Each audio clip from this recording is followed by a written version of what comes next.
Hi, എല്ലാവർക്കും newborn നെസ്റ്റിൻ്റെ മറ്റൊരു വീഡിയോയിലേക്ക് സ്വാഗതം. ഇന്നത്തെ വീഡിയോയിൽ നമ്മൾ നോക്കുന്നത് കോട്ടൺ ജബലകളിൽ തന്നെ നോർമൽ കോട്ടൺ ജബലയും ഒരു മസ്ലിൻ കോട്ടൺ ജബലയും ഇവ തമ്മിലുള്ള മേജറായിട്ടുള്ള വ്യത്യാസങ്ങൾ എന്തൊക്കെയാണ്, ബേബീസിന് ഇതെങ്ങനെയാണ് മോർ ബെനിഫിഷ്യൽ ആകുന്നത് എന്നതിനെ പറ്റിയാണ്. എല്ലാ അമ്മമാർക്കുള്ള ഒരു കൺസേൺ ആണ് ബേബീസിന് ഏത് തരം ജബലകളാണ് യൂസ് ചെയ്യേണ്ടത് അവരുടെ ഫസ്റ്റ് ഡേ മുതൽ.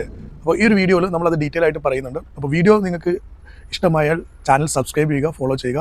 ഇത് റിലേറ്റഡ് ആയിട്ടുള്ള ഒരുപാട് പ്രൊഡക്റ്റുകളുടെയും ക്ലോത്തുകളുടെയും പ്രസൻറ്റേഷനായിട്ട് നമ്മൾ ഒരുപാട് വീഡിയോകൾ ഈ ചാനലിൽ വരും ദിവസങ്ങൾ അപ്ലോഡ് ചെയ്യുന്നതാണ്. ശരി, അപ്പോൾ നമുക്ക് വീഡിയോയിലേക്ക് പോകാം. നമ്മൾ രണ്ട് ജബലകളാണ് എടുത്തിട്ടുള്ളത്. ഒന്ന് നോർമൽ കോട്ടൺ ആയിട്ടുള്ള ജബലയും ഒന്ന് മസ്ലിനിൽ ക്രിയേറ്റ് ചെയ്ത ജബലയും. ഇത് രണ്ട് ജബലകളാണ് നമ്മളിപ്പോൾ എടുത്തിട്ടുള്ളത്. ഇതിൽ ഫസ്റ്റ് നമുക്ക് നോർമൽ കോട്ടൺ ജബല അതെന്താണെന്ന് നോക്കാം. ഇതിൻ്റെ ഒരു പ്രത്യേകത എന്ന് പറയുന്നത് കുറച്ച് കട്ടിയുള്ള നൂലുകളായിരിക്കും.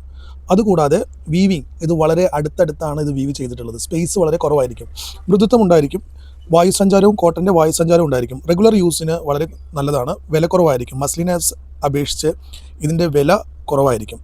മസ്ലിലേക്ക് പോവുകയാണെങ്കിൽ ഇവയുടെ വീവിങ്ങിൽ ചെറിയ ഗ്യാപ്പുകളുണ്ട്, നിങ്ങൾ ശ്രദ്ധിച്ചാൽ അറിയാം. വായുസഞ്ചാരം വളരെ കൂടുതലും വളരെ നേർത്ത നൂലുകൾ കൊണ്ടാണ് മസ്ലിൻ ക്രിയേറ്റ് ചെയ്യുന്നത്. അപ്പോൾ എന്താ വെച്ചാൽ വായുസഞ്ചാരം വളരെ കൂടുതലായിരിക്കും. വേനൽക്കാലങ്ങളിൽ ഏറ്റവും സുഖകരമായിട്ടുള്ളത് മസ്ലിൻ ജബലകളായിരിക്കും. നവജാത ശിശുക്കളുടെ വസ്ത്രങ്ങളെ പറ്റിയോ ആക്സസറികളെ പറ്റിയുള്ള ഏതുതരം സംശയങ്ങൾക്കും ഞങ്ങളുടെ സ്റ്റോർ കൺസൾട്ടൻറ്റുമായി സംസാരിക്കാവുന്നതാണ്. നിങ്ങൾക്ക് വ്യക്തമായ മാർഗ്ഗനിർദ്ദേശങ്ങൾ നൽകാൻ അവർക്ക് കഴിയും. അതുപോലെ തന്നെ ഞങ്ങൾ കേരളത്തിൽ എവിടെയും പ്രൊഡക്റ്റുകൾ ഡെലിവറി ചെയ്യുന്നതാണ്. എല്ലാ ന്യൂബോൺ പ്രൊഡക്റ്റുകളും ന്യൂബോൺ നെസ്റ്റിൻ്റെ എടപ്പാൾ ബ്രാഞ്ചിൽ ലഭ്യമാണ്.